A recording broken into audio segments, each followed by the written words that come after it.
Chegar ao último capítulo de Efésios não é apenas virar uma página da Bíblia.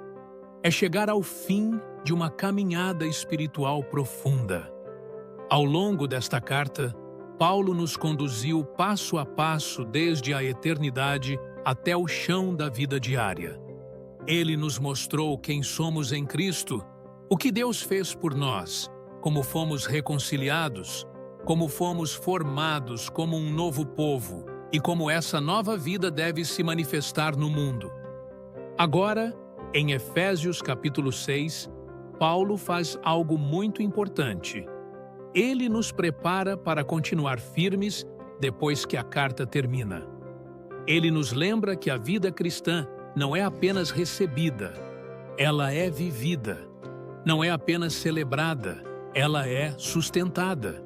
Não é apenas compreendida, ela é defendida. Depois de falar sobre identidade, graça, unidade, santidade e maturidade, Paulo encerra o livro tratando da realidade que acompanha todo verdadeiro crescimento espiritual, o conflito. Não um conflito humano apenas, mas uma batalha espiritual real, invisível e constante. E ele não escreve isso para nos assustar, mas para nos fortalecer. Efésios 6 não é um capítulo de medo, é um capítulo de vitória consciente. Paulo não diz que lutamos para vencer. Ele diz que permanecemos firmes porque Cristo já venceu. A força não vem de nós. A armadura não é nossa. A vitória não é conquistada pelo esforço humano, mas pela posição que temos em Cristo. Este capítulo também nos lembra que a fé cristã não vive desconectada da realidade.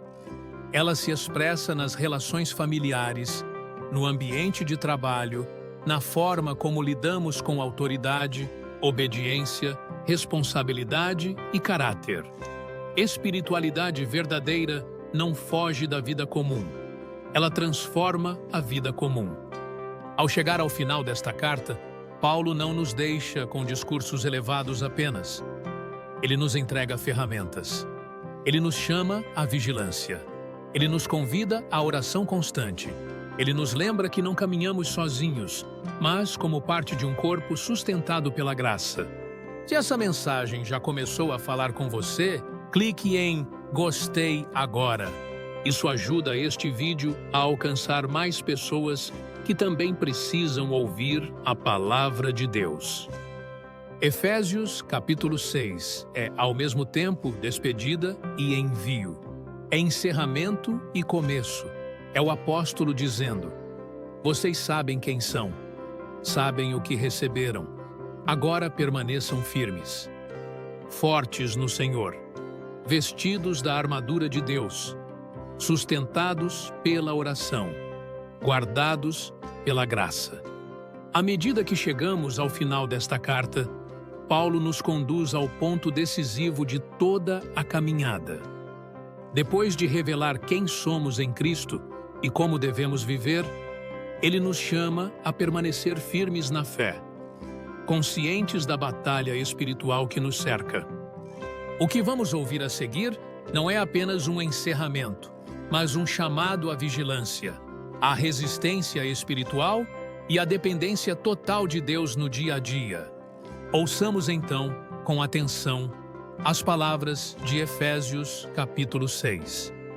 Filhos, obedeçam a seus pais no Senhor, pois isso é justo.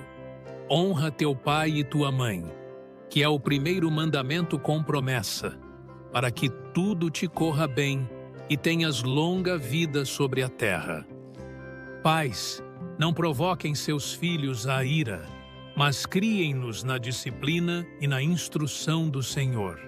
Servos, obedeçam a seus senhores terrenos com respeito e temor, com sinceridade de coração, como a Cristo, não servindo apenas quando observados como quem quer agradar pessoas, mas como servos de Cristo, fazendo de coração a vontade de Deus. Sirvam de boa vontade, como ao Senhor e não aos homens, certos de que cada um receberá do Senhor todo o bem que fizer, seja servo, seja livre. E vocês, senhores, façam o mesmo com eles, deixando as ameaças, sabendo que o Senhor deles e de vocês está nos céus, e que Ele não faz acepção de pessoas. Finalmente, fortaleçam-se no Senhor e na força do seu poder. Revistam-se de toda a armadura de Deus, para que possam permanecer firmes contra as ciladas do diabo. Pois a nossa luta não é contra carne e sangue, mas contra principados, contra autoridades, contra os dominadores deste mundo tenebroso, contra as forças espirituais do mal nas regiões celestiais. Por isso, tomem toda a armadura de Deus, para que possam resistir no dia mau e, depois de terem feito tudo, permanecer firmes. Fiquem firmes, portanto, cingindo-se com o cinto da verdade, vestindo a couraça da justiça e calçando os pés com a prontidão do Evangelho da paz. Além disso, usem o escudo da fé, com o qual poderão apagar todas as setas inflamadas do maligno. Tomem também o capacete da salvação e a espada do Espírito, que é a palavra de Deus. Orem no Espírito em todas as ocasiões, com toda oração e súplica. Estejam atentos e perseverem na oração por todos os santos. Orem também por mim, para que, quando eu falar, me seja dada a mensagem, a fim de tornar conhecido com ousadia o mistério do Evangelho, pelo qual sou embaixador em cadeias, para que eu anuncie com coragem como me cumpre fazer. Tíquico, irmão amado e fiel ministro no Senhor, lhes dará notícias sobre mim e lhes contará tudo, para que vocês também saibam como estou e para que ele anime o coração de vocês.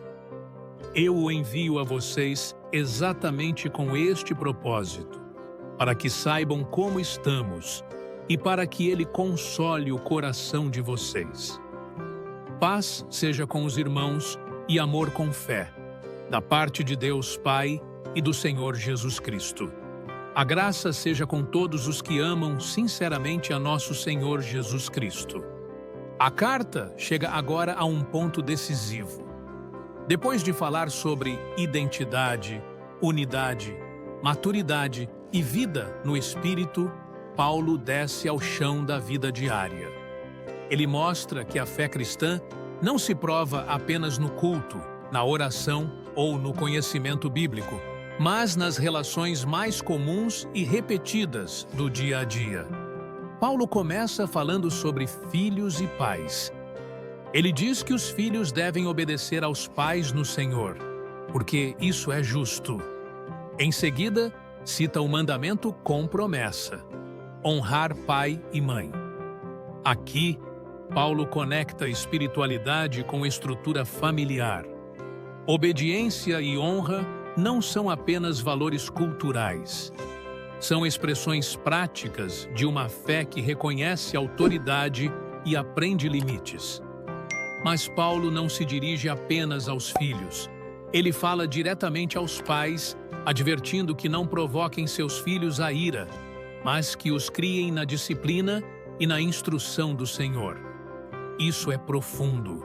A autoridade cristã não é opressiva, nem abusiva, nem controladora. Ela é formativa. Pais não são chamados a esmagar, mas a conduzir. Não a ferir, mas a ensinar. A fé cristã transforma a forma como lidamos com a autoridade dentro de casa. Em seguida, Paulo trata de um tema sensível: servos e senhores.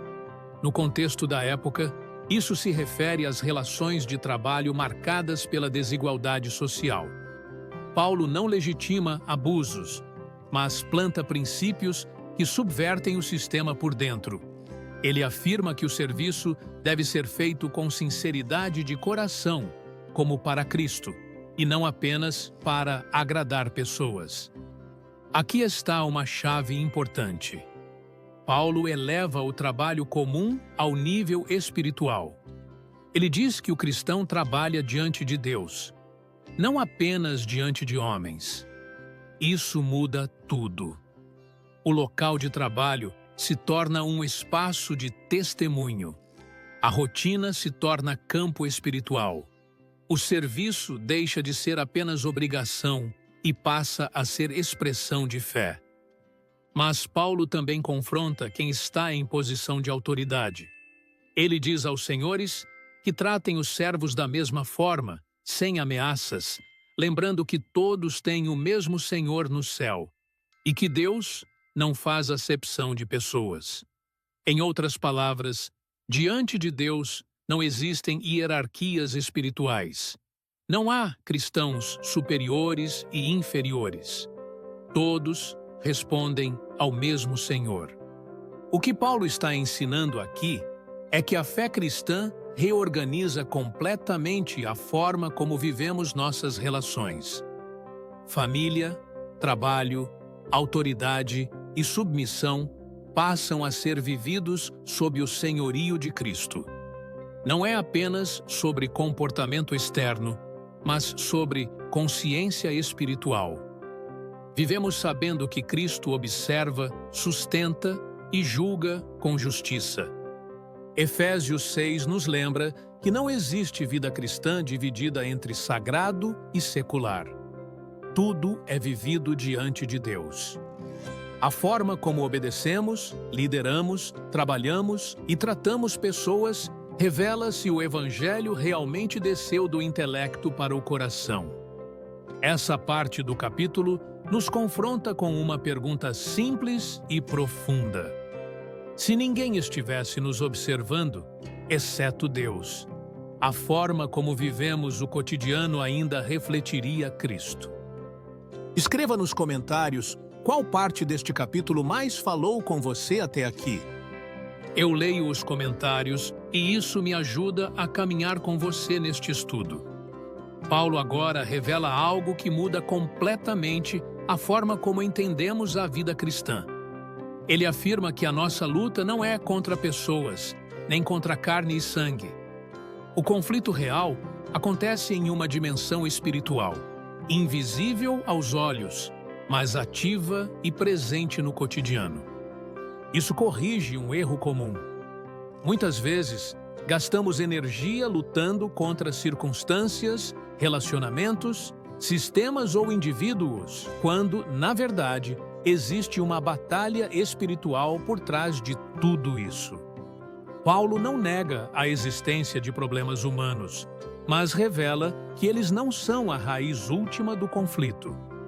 Ao dizer que a luta é contra principados, potestades e forças espirituais do mal, Paulo não está tentando gerar medo, mas discernimento.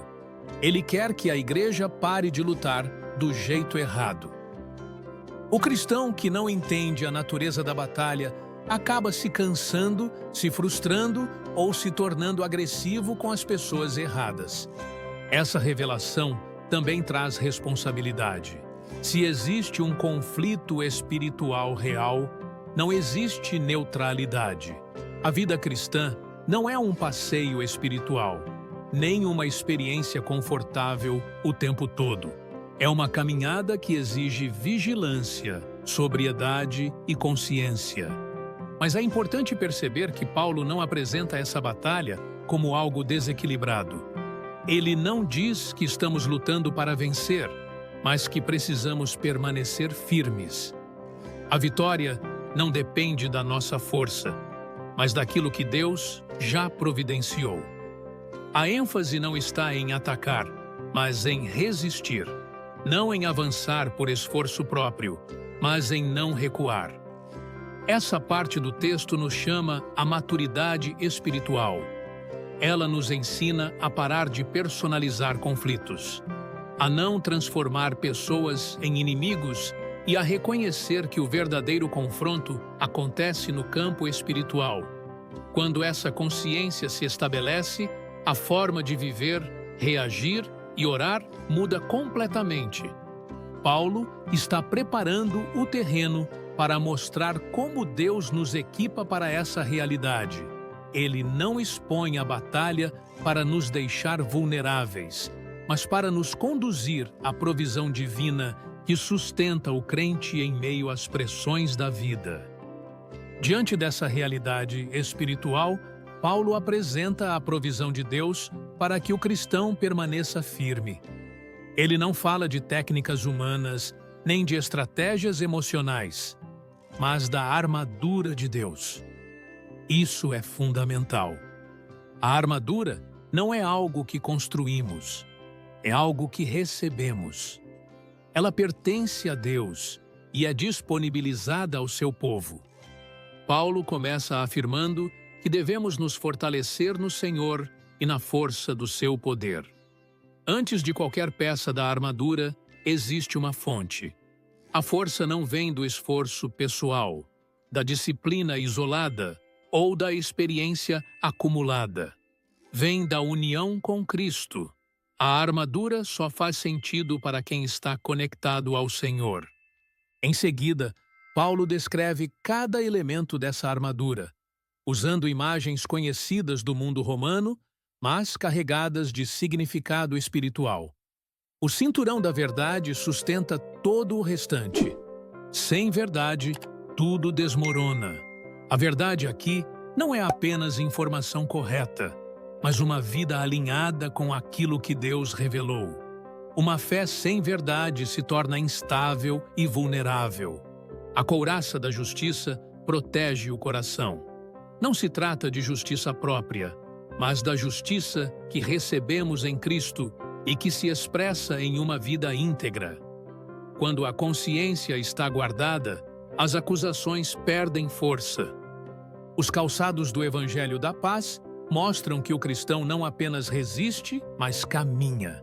Mesmo em meio ao conflito, existe firmeza, direção e prontidão. O Evangelho produz estabilidade, não confusão.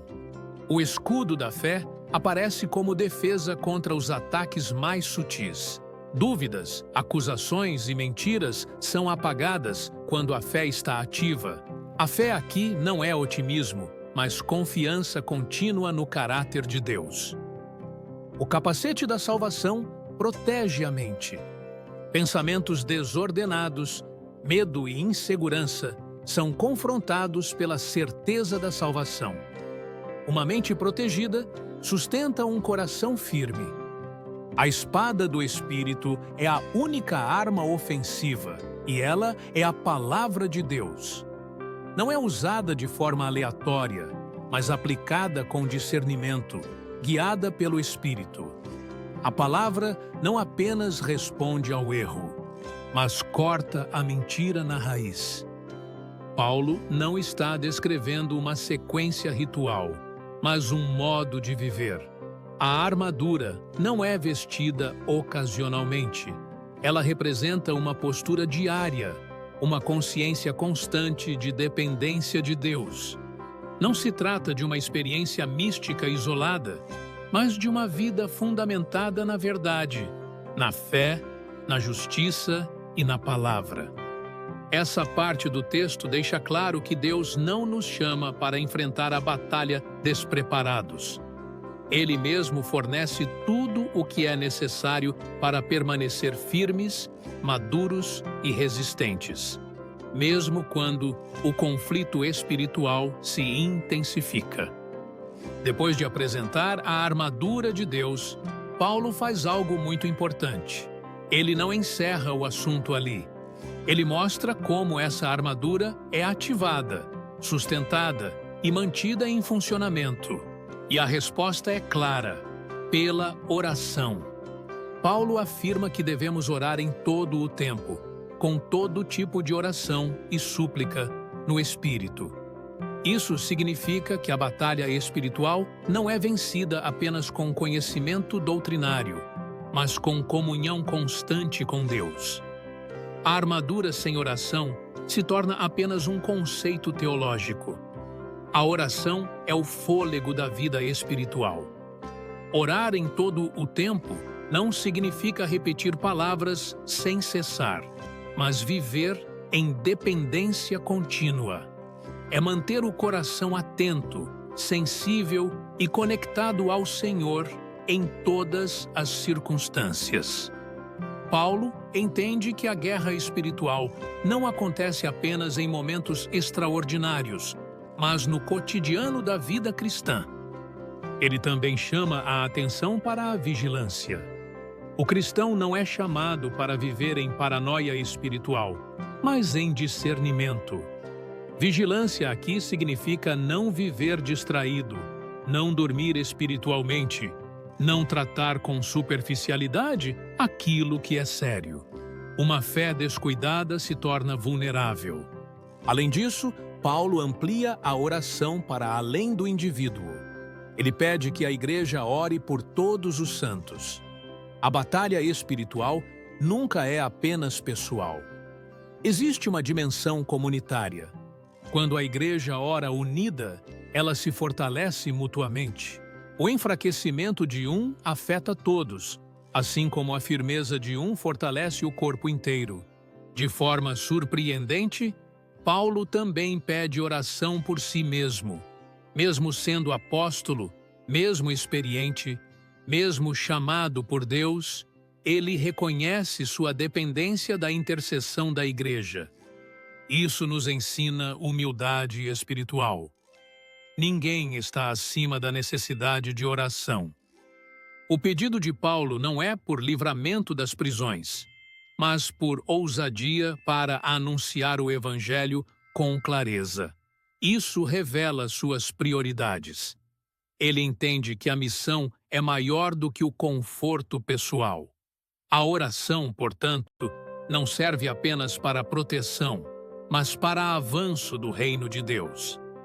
Essa parte do texto nos mostra que a vida cristã não é sustentada apenas por estruturas externas, mas por uma espiritualidade viva, relacional e constante. A oração mantém a armadura firme, o coração sensível e a missão ativa. Paulo deixa claro que, sem oração, a batalha espiritual se torna pesada demais. Com oração, o cristão permanece firme, consciente e alinhado com o propósito de Deus.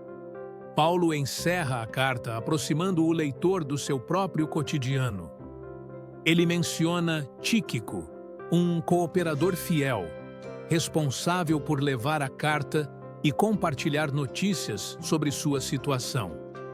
Esse detalhe simples nos lembra que Efésios não é apenas um texto teológico elevado, mas uma carta escrita dentro de relacionamentos reais, em meio à vida da igreja. Ao citar Tíquico, Paulo reforça que a obra de Deus não acontece de forma isolada. O Evangelho avança por meio de pessoas que servem, caminham juntas, encorajam umas às outras e sustentam a missão mesmo longe dos holofotes. A fé cristã sempre foi comunitária, relacional e compartilhada. Em seguida, Paulo pronuncia uma bênção que sintetiza toda a mensagem da carta. Ele fala de paz, amor com fé e graça. Paz para corações que agora sabem quem são em Cristo. Amor que nasce da reconciliação realizada por Deus. Fé que sustenta a caminhada em meio às lutas. E graça como fundamento de tudo, do começo ao fim. A carta termina do mesmo modo como começou, apontando para Deus como a fonte de toda a vida espiritual. A graça não é apenas o ponto de entrada da fé cristã, mas aquilo que a sustenta continuamente. Paulo deseja que essa graça esteja com todos os que amam sinceramente o Senhor Jesus Cristo, com um amor firme, perseverante e incorruptível. Efésios chega ao fim, mas não como um encerramento frio. É um envio, um chamado para viver aquilo que foi revelado. Uma carta que começou na eternidade, passou pela cruz, alcançou a igreja e agora se traduz em uma vida firme, vigilante e cheia da graça de Deus. Assim, Paulo se despede. E nós seguimos adiante, não apenas informados, mas fortalecidos no Senhor, conscientes da batalha, firmes na fé e sustentados pela graça que nunca falha. Ao chegar ao fim de Efésios, é importante perceber o caminho que Paulo nos fez percorrer. Esta carta não foi escrita de forma aleatória. Ela segue uma progressão espiritual muito clara. Tudo começa com identidade. Paulo nos mostrou quem somos em Cristo antes de dizer qualquer coisa sobre o que devemos fazer. Fomos escolhidos, adotados, redimidos, selados. Nossa vida cristã nasce daquilo que Deus já fez, não do nosso desempenho. A partir dessa identidade, Paulo nos conduz à prática. Ele mostra como essa nova vida se expressa no cotidiano, nos relacionamentos, no caráter, nas escolhas e na maneira como andamos neste mundo. A fé deixa de ser apenas confissão e passa a ser vivência. Em seguida, somos chamados à maturidade. A vida cristã não é estática. Crescer é necessário. Aprendemos a viver como um só corpo, a falar a verdade em amor, a abandonar a velha natureza e a permitir que Cristo molde nosso interior. A maturidade espiritual não é perfeição, mas transformação contínua. Por fim, Paulo nos chama à firmeza. Ele deixa claro que essa vida em Cristo acontece em meio a batalhas reais. Permanecer firme exige vigilância, dependência de Deus e consciência espiritual. A armadura não é opcional, ela é parte da caminhada. Efésios termina, então, mostrando que a fé cristã é um movimento completo. Identidade que gera prática, prática que conduz à maturidade e maturidade que sustenta a firmeza. A carta chega ao fim, mas a vida continua. O estudo termina, mas o chamado permanece. O verdadeiro desafio começa quando fechamos a Bíblia e voltamos à rotina, levando conosco tudo o que foi revelado. Permanecer firmes depois que o estudo acaba é o sinal de que a palavra não ficou apenas no entendimento, mas desceu ao coração. Efésios nos convida a não viver apenas de momentos espirituais, mas de uma vida inteira ancorada em Cristo. Se este estudo tem sido uma bênção para você, compartilhe este vídeo com alguém.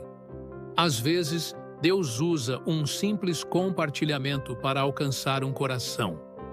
A mensagem de Efésios não termina como uma teoria bonita. Ela termina como um chamado pessoal. Depois de tudo o que vimos, a pergunta não é apenas o que aprendemos, mas como vamos viver a partir de agora. Onde, hoje, você precisa permanecer firme? Talvez seja na fé, em meio a dúvidas, cansaço ou silêncio. Talvez seja no caráter, em decisões que ninguém vê, mas que moldam quem você se torna. Talvez seja nos relacionamentos, onde o amor precisa vencer o orgulho e a verdade precisa ser dita com graça. Talvez seja na esperança, quando as circunstâncias tentam enfraquecer a confiança em Deus. Efésios nos convida a identificar essas áreas com honestidade. Permanecer firme não é negar a luta, é encará-la com os recursos que Deus já nos deu. Que áreas da sua vida precisam, hoje, da armadura de Deus? Talvez sua mente precise do capacete da salvação para ser guardada contra pensamentos de derrota. Talvez seu coração precise da couraça da justiça para não ser dominado pela culpa ou pela acusação. Talvez seus passos precisem da prontidão do Evangelho para não desistirem no meio do caminho.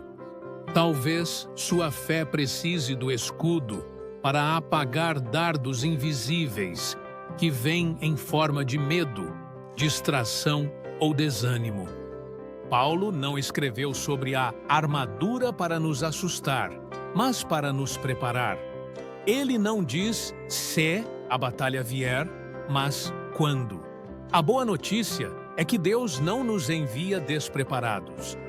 E isso nos leva a uma pergunta final e muito sincera. Nossa oração tem sido ocasional ou constante? Paulo encerra Efésios mostrando que a oração não é um complemento da vida cristã, mas o ambiente onde tudo acontece. É pela oração que a armadura é vestida. É pela oração que permanecemos atentos. É pela oração que resistimos e continuamos de pé. Talvez este seja o convite mais prático deste último capítulo: transformar a oração em ritmo de vida, não apenas em resposta emergencial. É com esse espírito que agora nos voltamos a Deus, não apenas para encerrar um estudo, mas para consagrar a caminhada que continua. Senhor nosso Deus e Pai, amado, nós te agradecemos por todo o caminho percorrido nesta carta. Obrigado, porque ao longo de Efésios, o Senhor nos revelou quem somos em Cristo, nos ensinou como viver essa nova vida e nos chamou a permanecer firmes até o fim. Obrigado, porque não caminhamos sozinhos. Obrigado, porque não dependemos da nossa própria força. Obrigado, porque o Senhor nos revestiu com tudo o que é necessário para viver de forma fiel, madura e perseverante. Pai, nós te pedimos agora fortalecimento espiritual. Fortalece a nossa mente, o nosso coração e a nossa fé. Ajuda-nos a permanecer firmes onde estamos fracos, vigilantes onde estamos distraídos e confiantes onde temos sido abalados. Consagramos diante de Ti cada área da nossa vida, nossos pensamentos, nossas decisões, nossos relacionamentos, nossa rotina e nosso futuro. Que a armadura de Deus não seja apenas um conceito conhecido, mas uma realidade vivida diariamente. Ensina-nos a orar sem cessar, a depender do Senhor em todo o tempo e a permanecer firmes, mesmo quando a batalha parecer silenciosa ou cansativa. Que aquilo que aprendemos neste livro não fique apenas na memória, mas se transforme em vida, em prática e em testemunho. Que sejamos pessoas que permanecem de pé, enraizadas em Cristo, firmes na fé e cheias da esperança que vem do Senhor. Nós encerramos este estudo, mas entregamos a Ti a continuidade da nossa caminhada. Que a Tua graça nos sustente hoje e sempre. Oramos com gratidão, com confiança e com fé, no nome de Jesus. Amém.